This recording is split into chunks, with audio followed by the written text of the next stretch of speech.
las políticas institucionales de Doral Boys ni de sus patrocinadores.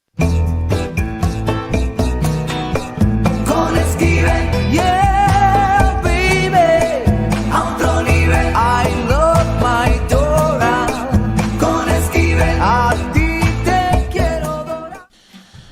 Muy buenas tardes. Good afternoon. Today we are going to have an English program.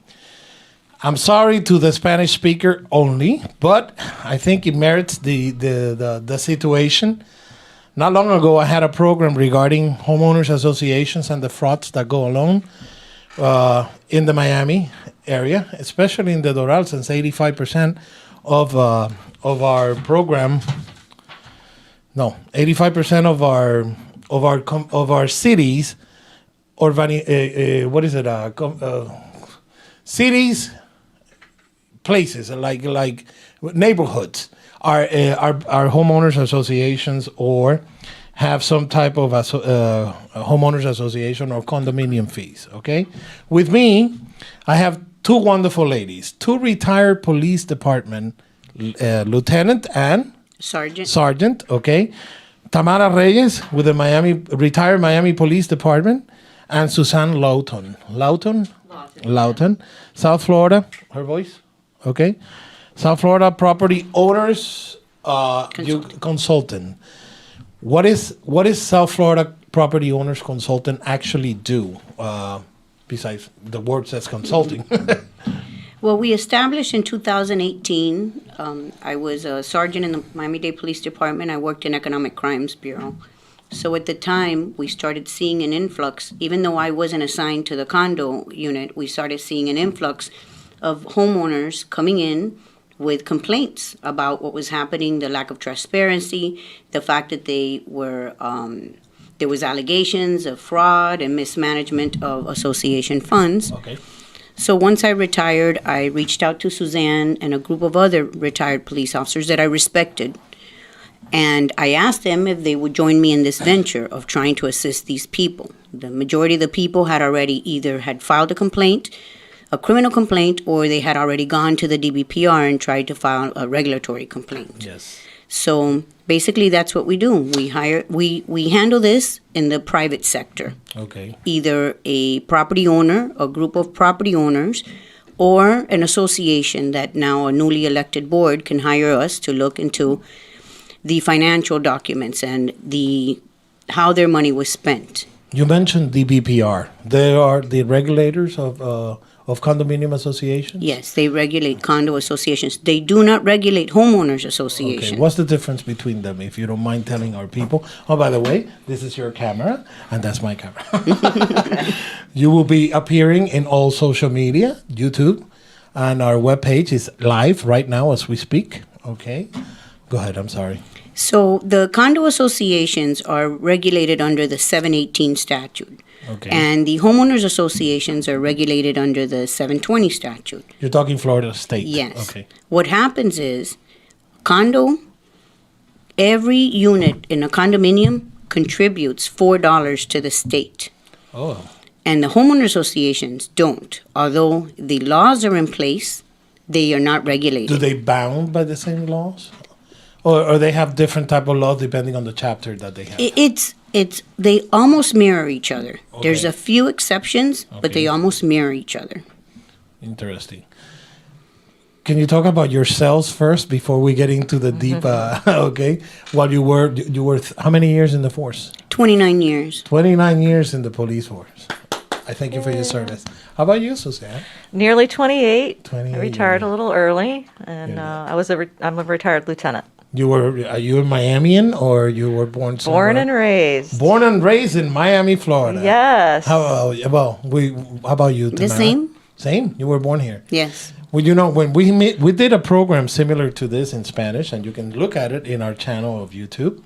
It says Fraude a las asociaciones y el homeowners association in Spanish.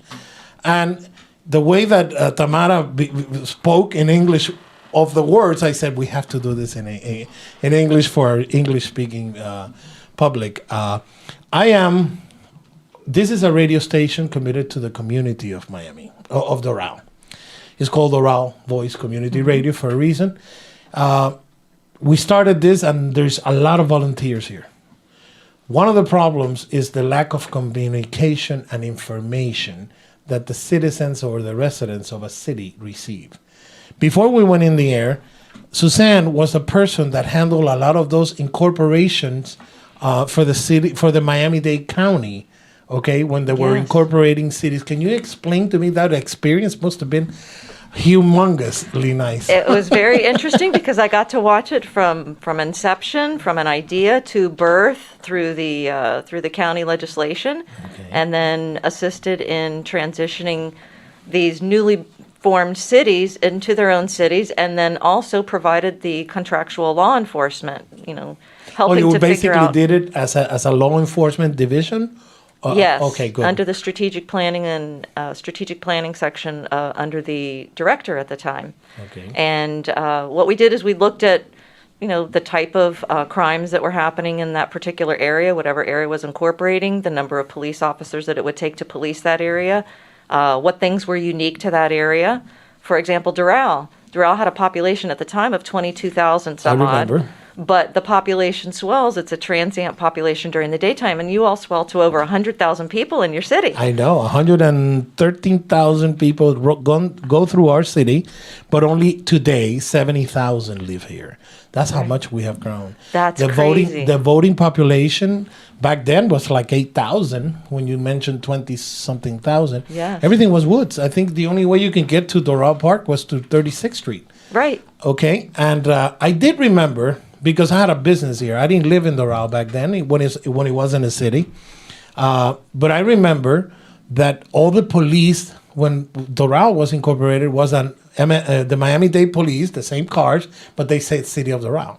Yes. That was the transition. We did that with all of the contractual law enforcement protection that we provided, the services that we provided to 5 cities: City of Miami Gardens, the Cutler Bay, Palmetto Bay, and all the other Doral. And we had the patch on the sleeve to denote that they were dedicated solely to that particular city. And they had striping and branding on the vehicles that showed that they were in that city, particularly only in that city. They didn't patrol anywhere else in Miami-Dade. They patrolled that particular contract city. And they really bought into it. The concept of the city, getting to know the residents. It was really enlightening to see. And I think that what you're doing is right in line with that and Yes. providing information to people. So you will agree to the fact that having a small police department in a strategic area, like a city or municipality, is the best way to run a police department, not a big, huge police department. I think that there are advantages to both. And I Okay. think that one thing that the cities liked having their own police departments is that they could make decisions about what was important to that city, whether it was on a contract basis with Miami-Dade Police Department or whether it was their own police department. And most of them transitioned to their own police department slowly in order to purchase equipment and to hire officers and things like that. But they were very happy with Miami-Dade Police. I am so delighted to have you in this program. Thank I you. know it wasn't guided to ask her these questions, but I feel the urgency of asking, because the defund the police movement and all these things. What was the strategic that you guys required for a city versus population on the amount of police officers back then versus now? Because I think our city of Doral Police Department is understaffed. I don't know how many exactly we had, but the last time I checked, we were like 50-something, 60 police officers. But how many police officers are in the Miami-Dade area? Okay, that you guys decided, okay, in order for you to establish your own police department, you have a minimum of so many population, 22,000 back then when you mentioned? 22,000 residents. 22,000 residents. You probably said, okay, I think with 40 cops you would do, or something like that? Well, we couldn't base it solely on the number of residents because it swells to That's- 100,000 during the that's right. daytime, and you have traffic, and you have accidents, and you have a lot of property crimes. You have a lot of warehouses and things like that. So you have to staff according to the types of crimes and the number of crimes that you have. You have crimes against persons, and then you have crimes against property. And you have to look at both of those things and take those into consideration. And you have to look at, are there violent crimes where you have to respond immediately and get there very quickly with lights and sirens? Or are they routine type crimes? Somebody stole somebody's wallet, somebody's missing a hubcap, things like that. Somebody opened up a trunk in a mall. Something happened like that, right. Vandalism and stealing, robbery, whatever. So you take into consideration all of those factors, and the way we did that is the county's broken down into grids, and you look at the crimes within those grids. For example, you're going to have more crimes, for example, in a grid where potentially a mall is located, Oh, yeah. or a restaurant or a nightclub. Did you know that the Dolphin Mall was returned to Sweetwater, or was given to Sweetwater, because 90% of the crime in Doral happened in that area, near that mall? So it was a strategic decision by the city mayor back then, saying, we don't need this. Okay, not the income versus the reputation, because we were going like high on crime based on what was happening. People were being robbed, a lot of tourists, okay, complaining. People went out of the mall, put the goods inside of the trunk, going back in, and when they went back out, oh, welcome. And I don't believe there's been so many cops. That's why you see so many police officers within the parking lot of the Dolphin Mall. That was the main issue. The chief had to act, security and protection to the property of others in the Dolphin Mall area. But I'm happy to hear that. Miami, right now we're talking, there's a lot of talk on the street. I'm walking the streets, and people talk about insecurity. They feel that we live in a city that is fading on security. In associations, you find cars with blocks and the tires being stolen. This never happened in this city. This never happened in Miami many years ago. I've been here 43 years. I came when I was 13 years old, and back then, Miami was 72nd Avenue was the highest. We used to go shooting here, whatever, or bike riding. Okay, should I say I wasn't shooting at the age of 13? This is a correction. We have 2 police officers. No. But that was then. Okay. Schools were safer. There was a different type of things. But anyway, I'm happy that to have you here. I'm honored with your presence, because it's something that when it comes to community, it really eagers me. It inspires me to dig into the problem. How do we solve a security problem? How do we attack? We have a problem in Doral because 95 of the places, the neighborhoods, are privately owned, and they have a guard. So it's hard even for the fire department to get in, nevertheless the police department, okay? And then they have their own private security, okay? Which, I don't know.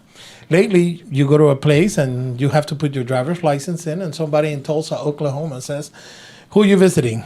I said, okay, where are you? I'm in Tulsa. Really? Oh my goodness. I said, I can't believe it. I'm in Doral, and there is a camera looking at me, looking at my license, and you're sitting in Tulsa, Oklahoma. What kind of security can you provide that? How much? And that goes into our theme today is our problem. Homeowners associations, they slack a lot of services for the residents and the property owners. And they charge for this, like assessments and a whole bunch of things. So bad administrated or not properly administrated, when somebody knows that a management company or a board of a homeowners association has taken advantage or even steal money from this association, where do they go? Well, they normally either go to the police department, they'll go to the DBPR if they feel that it's a regulatory, and if they have no success, then they'll come to us.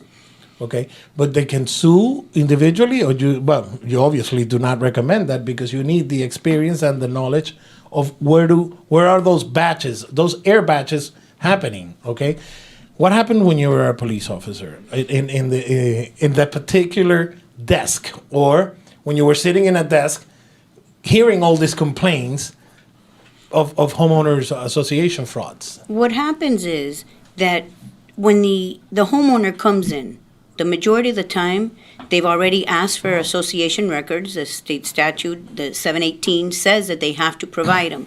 The problem is that the majority of the homeowners, and this is what Suzanne and I and our entire team sees every day, Yep. they don't know. They don't want to know. get involved also.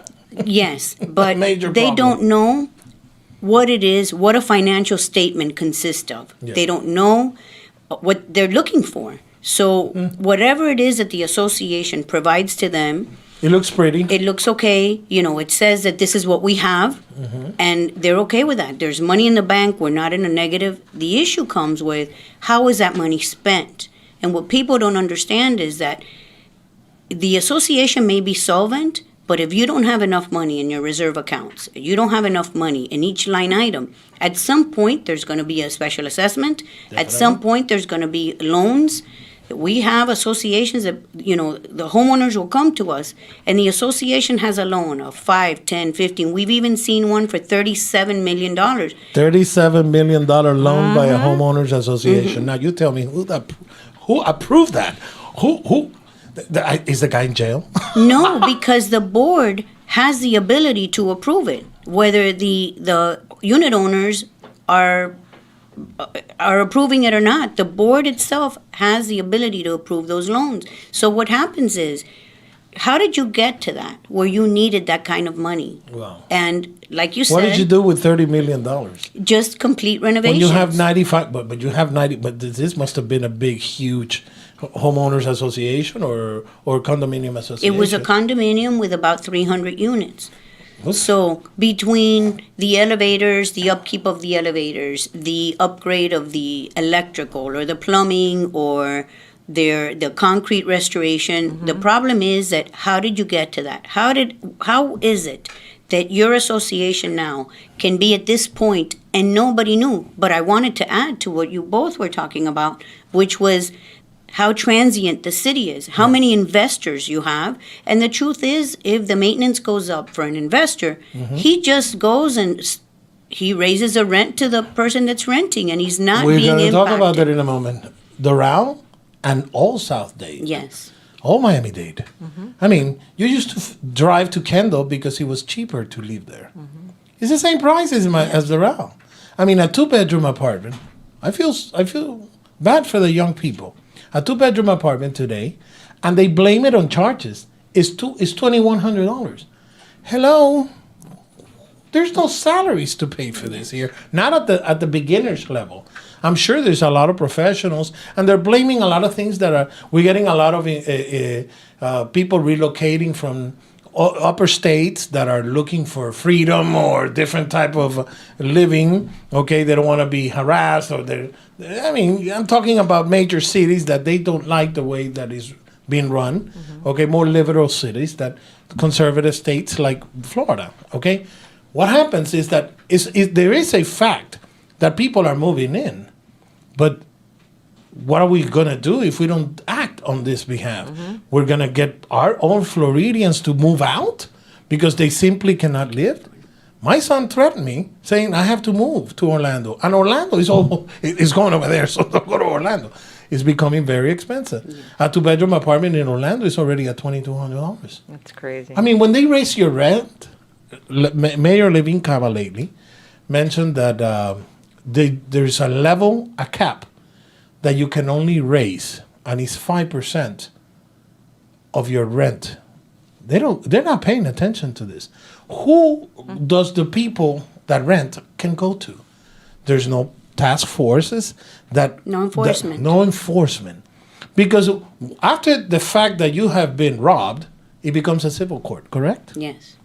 And then, when we go back to the condominium of the ability to sue, you'll hire an attorney and you'll sue, but the association has the ability to use that money from your maintenance to defend themselves. So at one point, you're going to lose because you just cannot go up against an association that has unlimited means. And that's another thing we often see, where an association will budget for $10,000 for 1 year, and then when the accountants go through the review, they spent $60,000, $70,000 in attorney fees because one homeowner has sued. They're probably they have their right to sue. Yeah, But obviously. they're using the association. Isn't that a money. conflict of interest? When No. when you hire, I mean, you're paying for that attorney Yes. as a property owner. Yes. Okay. And it's allowed. We talk about that all the time. Then the law has to be rewrote. So rewritten. that's what we are. So what happens is they will fight you or keep you in court. We had one client that they were in court, I want to say 3 or 4 years. By the time that they finished, they had spent $600,000 in attorney's fees. in attorney's fees And the fighting association billed as an assessment for the other property owners to pay for this? Yes, including themselves because they live in that building. Incredible. So this is what we see every single day. So our advice every time we have a client or they come to us, a lot of them have already had attorneys and they've come to us where the attorneys either they couldn't continue to pay them or the attorney couldn't resolve. And we have attorneys that are our clients, Yeah. the smart ones, you know? Hopefully. But what happens is, as you go through this process, you see the first thing we tell the client is don't get into a legal fight because now it's going to be all about that lawsuit. And at some point, you're not going to be able to afford it anymore. Can as a citizen and a resident of the state of Florida, who is the entity? Well, the state of Florida, Department of State, I guess, or what is it? Catherine Fernandez is the person that should address this issue to see if the laws change, because there is a conflict of interest. You have to hire an external attorney. It's the DBPR. It's the state legislators are the ones that So we have to talk to our state representatives. that's what it is. So when you go to vote this year, we are in election year. I love election year. And this one is going to be a great one. It is 6:29. I have to go to a break. Okay. And when we come back, we continue our conversation. I am so excited to have this program. We'll be right back. Si hay algo que nos caracteriza en el Doral es la buena comida y los grandes eventos. Por eso, impacta a tus invitados con Brunelas Catering, donde encontrarás un menú variado y a muy buen precio. No te vas a equivocar. Llama a Brunelas Catering al 786-329-2913 o búscalos en Instagram bajo Brunelas Catering. Déjales dicho que te recomendaron de Doral Voice Community Radio. La hora más feliz del día en el Doral es la Dora Loca con Saulo García de lunes a viernes a las 3 de la tarde, aquí en Doral Voice Community Radio. El Venezolano News, décano del periodismo de primera por más de 30 años en el sur de la Florida. Búscalo semanalmente en múltiples puntos del Doral o visítalos en su página web elvenezolanonews.com. En estos tiempos difíciles, una celebración puede ser bien costosa. Eternity Events te puede ayudar a decorar y preparar tus fiestas con excelencia y calidad. Llámate a Valentina al 786-991-3967 o búscalos en las redes sociales bajo Eternity Event para que puedas ver la calidad de los eventos que Eternity Events ofrece. Descarga la aplicación Android o Apple bajo Doral Voice y disfruta de nuestra programación 24 horas al día, donde quiera que te encuentres. Doral Voice Community Radio, haciendo comunidad. Si quieres almorzar sabroso y económicamente, en la 79 Avenida y la 46 Calle del Northwest, restaurante Eurocafé Express. Sándwiches y almuerzos ejecutivos de primera calidad, con buenos vinos y una atención de primera.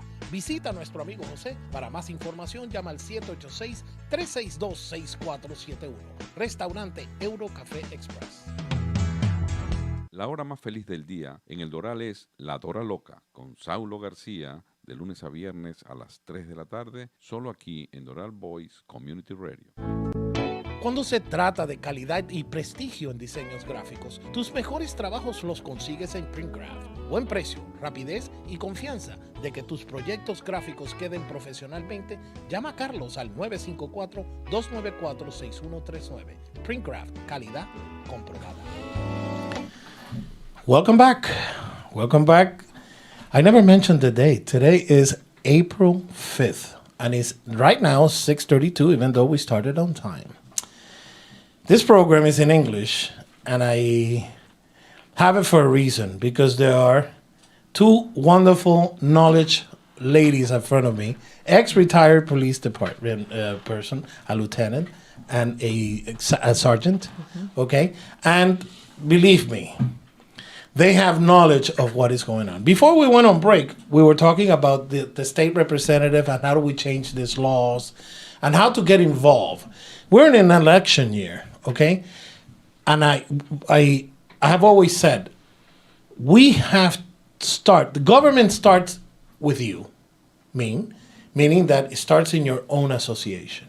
If you live in a condo association and you have shared common areas and you have to hire a small, tiny little government called a board of directors of a homeowners association, you have what is called a vote.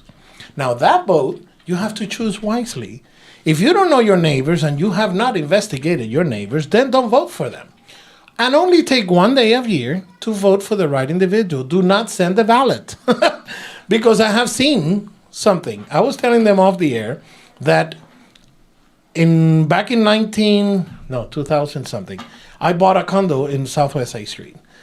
And there were probably about 80 units. It wasn't a big condo. I mean, 80, you can, getting your son, your family to get together and agree to you in a lunch meal. Imagine getting 8 property owners with different cultures, different ethnic groups. Okay, together is going to be even worse. But there was this lady called Maria. Let's call her Maria. Maria rent the place like she owned it. She owned more of my property. Take the plan. You have to put the tank behind the tree. And then I said, I'm going to put a tree so I don't see the. No, you can't do that because it's against the rules. And so Maria put me up to here, and I ran as a president for the board. And I spoke to my neighbors like I do when I walk as a commission, as a candidate. Okay. Why? Because government starts there, and it's you that make the difference when you vote. So you study your neighbors, you study who you're gonna put in the board for your condominium association as president, who's the secretary, whatever it is. What do you recommend when people change their board before they do the change? Should they go to an audit? Should they hire you? I mean, what is the best solution? Not to find that after you receive the association, even though jurisdiction doesn't stop after you receive it, because that board is responsible for whatever happened prior to that. But what is the best recommendation you can give to a new board of association when they take over a condominium association? What should they do? Well, I would tell you that they should hire us. Because, No, and the please. reason I'm going to say that is because we can give them a picture of what they inherited. So right off the bat, they'll know exactly what they inherited. Even though the state statute also says that you either have to have a financial review or an audit, we go back. I can't tell you how many DBPR complaints we initiate because the boards don't do it. Do they get anywhere? They The DBPR, do they get involved? Do they have the task force to? No, but what the DBPR does is, if it's a viable complaint and they find that the board didn't submit the audit or the review, they issue a fine to the association. So at the end of the day, who's paying for that? A fine to me. I complain to the DBPR, which is the entity ruling the law. I mean, it's the law. And then they issue a fine to the association that, not the previous people, but the association itself. Yes. So you're actually double paying, you're double dipping. Don't double dip. Anyway. Oh, God.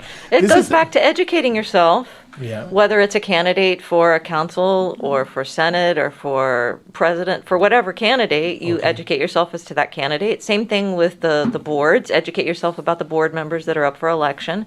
Educate yourself as a homeowner as to where your money is being spent and how your money is being spent, which goes back to what Tamara was saying is a lot of people don't know what they're looking at when they get the documents that they request, if they get the documents that they requested. Yeah. So they come to us to help interpret those documents to see how their money was spent, and we have consultants that do that. The management companies play a big role on this, okay? I'm not complaining about management companies. I think everything is like a city manager or whatever. You have to have order. However, choosing a correct management company, you have to investigate who is the board hiring and look at the reviews. Look at their experiences. Look, everything is in the internet, ladies and gentlemen. Everything. You Google name, the guy has been a fraud. The reviews come out automatically. You know, my point is that the DBPR, I don't believe he has the task or the personnel to actually regulate what they have to regulate. Well, it's funny you say that, because although these DBPR investigators are doing whatever it is they can do, you know, they too are bounded by whatever their responsibilities are. I don't think that they go above and beyond. Oftentimes, we talk about it. Today, I was having a meeting with one of our coworkers, how sometimes they work harder to close the case. And we know Suzanne has done statistical analysis on how many, what percentage of the cases are closed, what percentage are no violation. It all goes back. That's why when we write This a is complaint. public record, I believe, right? Yes. Okay. So what happens is that we see that the majority of the times is the homeowner doesn't know how to properly write the complaint, or they don't know how to properly put the evidence together for those complaints. And the truth is that if a homeowner, in the process of our investigation, if we find that there's regulatory violations, we start writing the complaints on their behalf. Okay. Because even though it's going to hurt and the association's going to get fined, I assure you that the next year, your financial audit is going to be done on time. I assure you then when Juan comes in and asks for the records, they're going to give them to them. Yeah. Because, And not only in a pretty matter, but in a legal form and the proper way to do it. yes. Okay. The services that you guys provide, how do you pay? Are you a nonprofit or are you for profit? No, we're for profit. Okay, and you hire you have your own attorneys. Okay, what normally how do people pay you by unit numbers, by the amount of units, or by what money attorneys charge X amount of money Right. an hour. But I'm sure a lot of No. associations says we cannot hire these people because we're putting more burden inside. But in the long term, you guys will know that hiring people like this company, South Florida, Property Owners Solutions, it will save you a lot of money at the end. Okay, so what are your charges? How do you go by? I'm sorry. It depends on how big the association is. Okay. It also depends on the number of years you want to review. We have some associations or some homeowners that want us to review 2 years. Some want to review 5 years. You know, it'll depend. When they go 5 years, it's probably because they know that they have been affected and they have identified, I bet. I won't go 5 years back just to find out that they did a great job. I mean, within 2 years, it's fine. I look at a financial statement and I go, there's something wrong here. Okay? Because But- you have the accounting background, Okay. but that's not everybody's Not case, everybody. right? Okay. But basically, when you look at it, it's because they're gonna go hire you is because they see they don't have any reserves. Okay, what are the detonators? Is what I want to call. What are the detonators so that they say it's time to call, South Florida Property Owners Solutions, because we have been robbed. We have been. I can't say the word I want to say. Yeah. Screwed. Or the truth is, sometimes they just want to know where the money went. Here we are. They're not gonna get it back from the guy that stole No, it. that's But can we why. put it in jail? Can we put somebody in jail if you prove? Yeah. Well, if they were But how long it will self-dealing, take to prove? Yeah. no, because if they were self-dealing or the money wasn't used for association purposes and someone on the board benefited from that, we will put together the criminal case and then go to the jurisdictional law enforcement agency and have them Look into it. prosecuted. Right. Prosecuted. But like I said, it's an entire program, because it's not just us doing the review, it's us doing the review. If there's a criminal component, it's us being able to write that criminal report and have the law enforcement agency look at it. Then the law enforcement agency has to go to the state attorney, and the state attorney has to have a state hearing. attorney, right, a prosecutor that's willing. So it's a process. How long does the process take, more or less, based on your experience? Well, right now, I think that our process is taking about a year. Well, that's fast, considering and after the pandemic, I congratulate you. It's pretty fast considering the fact because you have forensic accounting to do, and that takes a long time. Well, Right, and it's yeah. based also on when we receive the records. If Right. we get the documents that we've Okay. requested, when we get the documents. Who gives you the documents? The management companies, mainly. Or the The association. association. Sometimes we have to go to the attorney's office. I mean, it's just crazy. Sometimes a management office doesn't want to deal with us.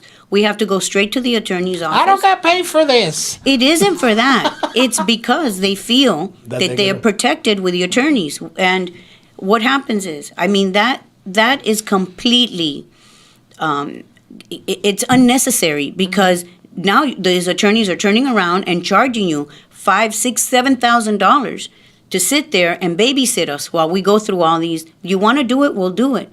But it's a deterrent. Yeah. And it's what they use to And intimidate the It's homeowner. not something that, for instance, you can require by law that they send you everything they have and then you do the forensic, or they don't give you the paperwork.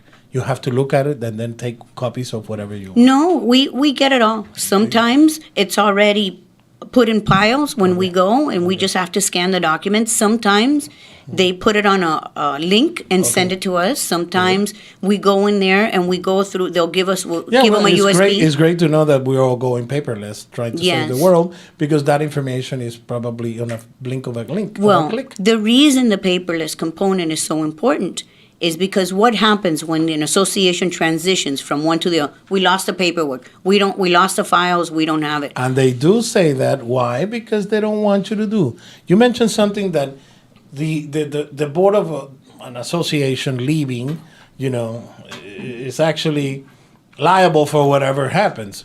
But they know how to hide things, including that the landscaping company belongs to a second cousin or whatever that is. So that's another issue. That's another box of Pandora, okay, that you open up by investigating who these people are.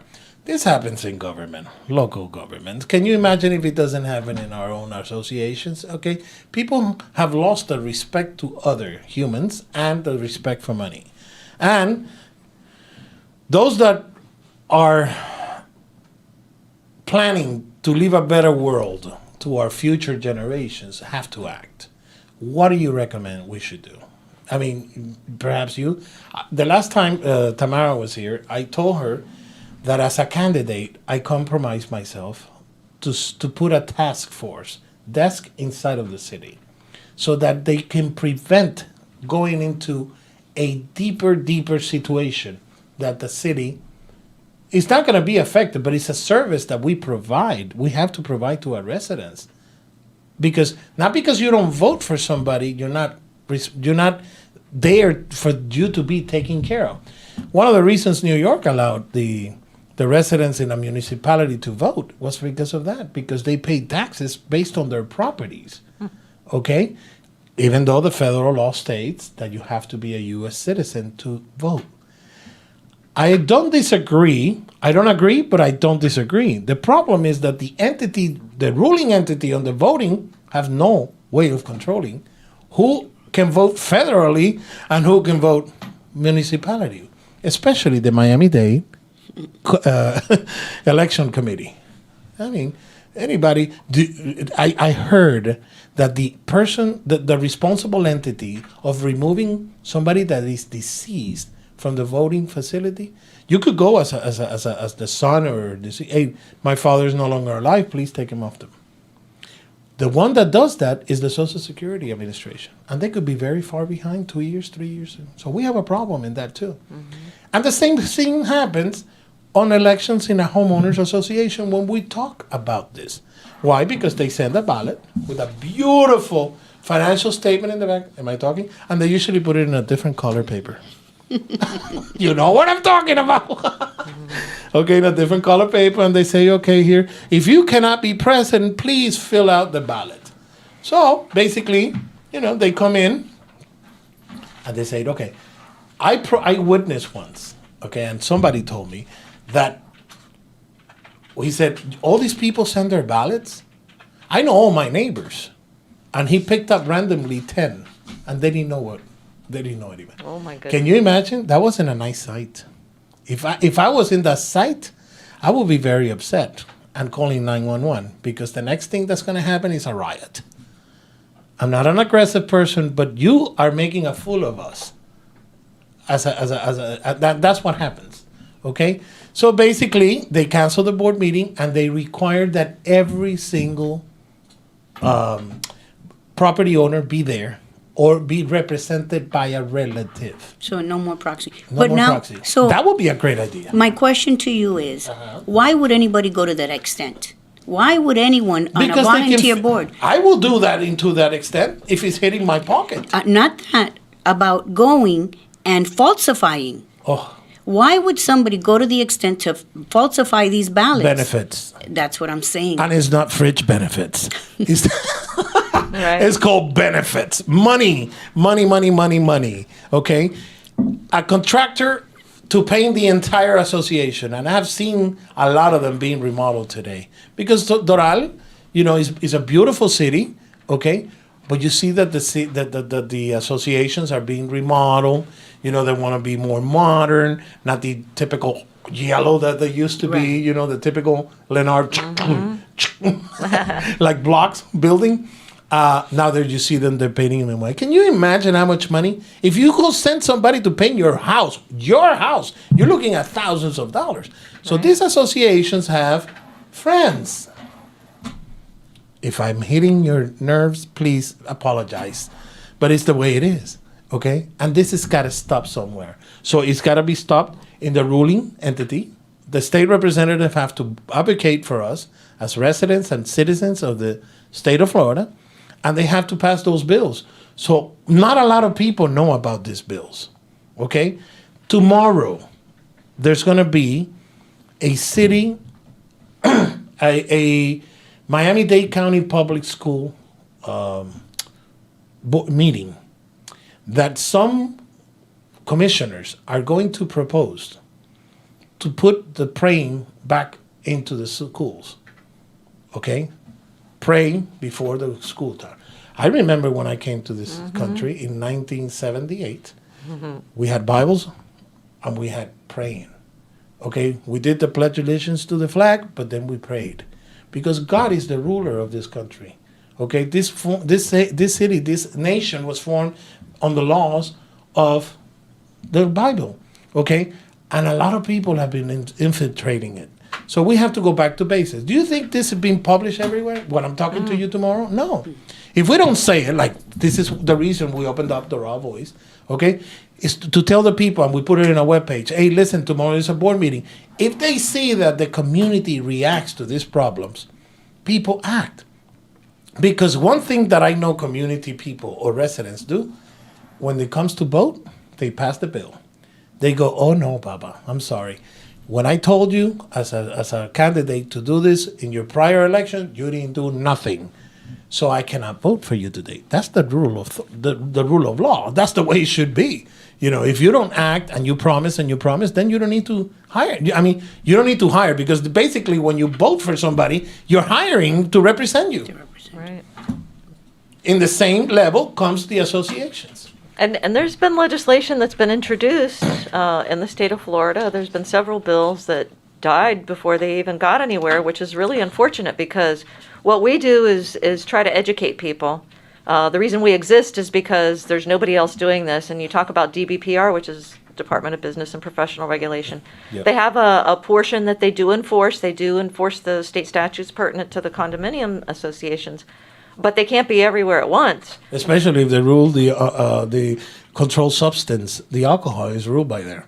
I used to have a license for a wine distributing company, and the DBPR was the ruling entity. So they don't only rule this, is anything that has a license. So associations must have a license to operate or no? No, but they are regulated under that. But the funny thing is that we often talk about that is they're stricter on a barber shop that doesn't have that blue liquid where you don't have the cone inside the blue liquid than they are to what's happening in these associations. And everyone is impacted. If you're a renter and the maintenance goes up, you're going to pay. Oh, yeah. If you're the homeowner, you're going to pay. If you're elderly on a fixed income, you're going to pay. And this is exactly what happens. It's like a revolving, never-ending story. It's a hairball.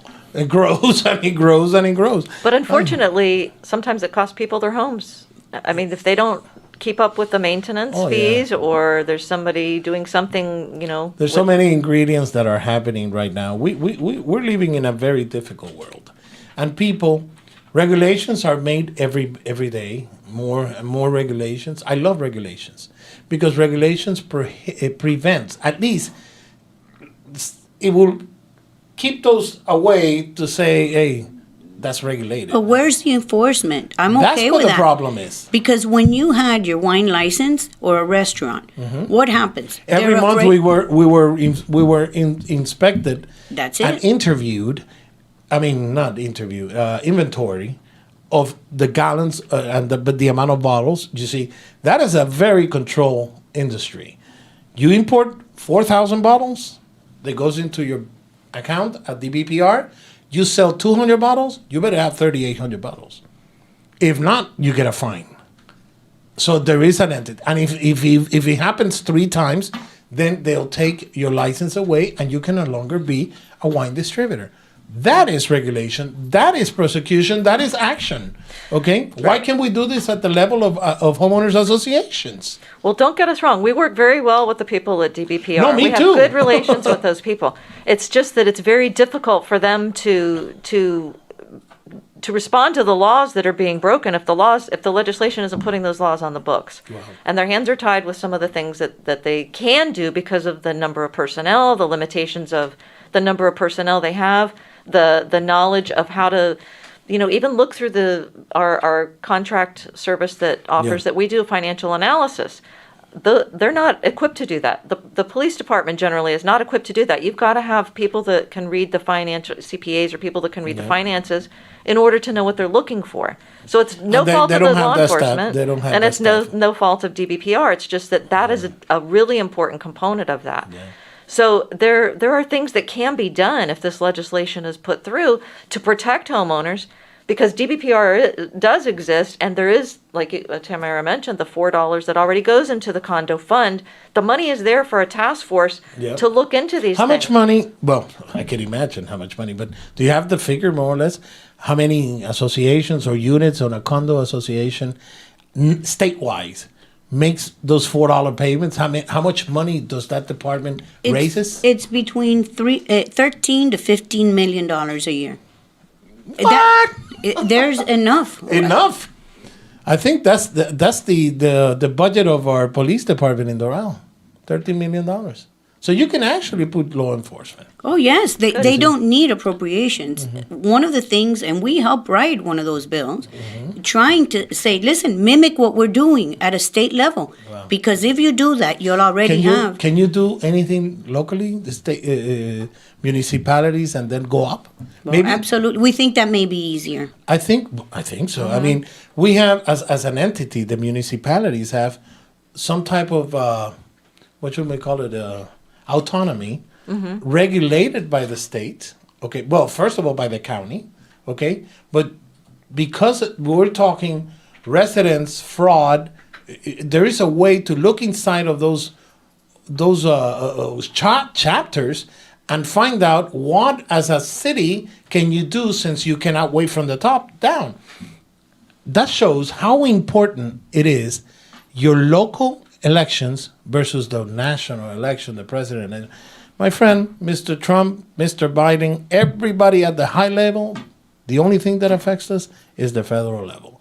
Gas, taxes, and you name it. Okay? But when it comes to your local community, your city, your police officers, your fire department, your streets, you have to look and you have to go out and vote for your local governments.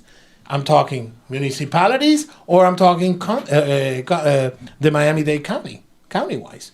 Yeah, you brought up a good point about starting locally, and we've gotten very good response from the law enforcement agencies and the council people that we've gone to here in the local. You can count with my vote. The local cities. I guarantee you, you'll count with my vote. Because they Okay. can make a difference locally. They can. And it's important, especially like you mentioned earlier, Doral is comprised mostly of condominium associations. 95% of our That's neighborhoods. huge. I'm telling you, I live on one of them that is not. It's called Vanderbilt. Okay? And it was the oldest part of Doral, because that's where, when they bought this land, that's where the capataz used to live, I guess. That's what they say. Vanderbilt was the first neighborhood. So that all these new block builders, now the new area of Doral, Landmark, is not closed, but they are considered an association. Imagine, not closed, a huge association. I think this is an important issue, okay? And that's why the last program we did in Spanish, and I thank you, Suzanne, for coming. I have enjoyed talking to you girls. I mean, My pleasure. a lot, because this is something that it goes through my blood. I hate when there is injustice, and I hate when things don't get done, especially as you put your big mouth to say that you're regulating, but you don't have the task to fix what the problem is.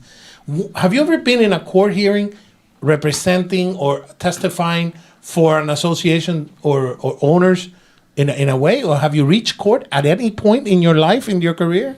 We haven't reached court. We haven't had to, Okay. but some of our cases were prosecuted where they did arrest a member of the board. Bless your soul. So that has happened. If you break the law, you should go to jail. I'm telling you.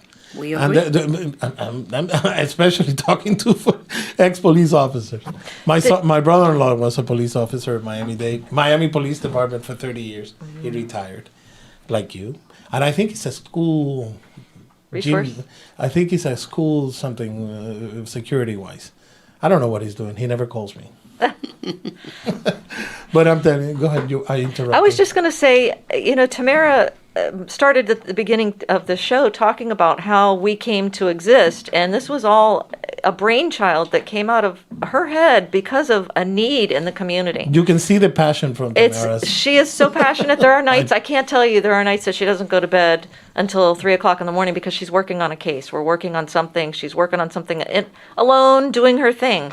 She's very, very passionate about this. Okay. And she I mentioned know. we're not for profit, but I can tell you, if you average out the amount of hours that we all spend on cases, it's probably pennies on a dollar. I know. We're not in this to get rich. We're in this to help people. And That's she's good. super You're passionate doing about a this. great community service, even though you have to be profitable. Okay, I mean, this operation is a non-profit, but there's money to expend in order to maintain it alive with one purpose: helping people get information. Okay, Yes. the same way with you. Okay, I congratulate your passion, because you had to see and she didn't hesitate when I call her again. I said, I got to do this program again in English. You see, my English is very good looking. Very good. You remember Celia Cruz? She accepted a Grammy many years ago. And she said, I'm sorry, but my English is not very good looking. Because some people say that I can't speak English. I do. Some opponents say, no, he doesn't even speak English. No, yes, I speak my English. goodness. And he's pretty good looking. Yes, it is. Tamara, I have no words of thanking you. And I told you and I are going to become good friends. I am going to take this it's in my proposal as a candidate. Okay, I usually don't use the radio to promote anything on my candidacy, but this is an issue that has to be out there. Okay, I go out and visit people, knock on doors, and they say, "What are you going to do about the association?" And they know that I'm doing something about it. And when I get to the city, I am going to do definitely about it. And you guys are going to be my advisors. Because you see, I am in pro of hiring the right individual for the right job. Not finding the job for the individual, which is normally what everybody does, especially Latinos. I'm telling you, I know. I'm a Latino, I can say that too. I have owned many companies. I've been a successful businessman, okay? And people a lot can testify to that. But always, I've been under very deep regulations because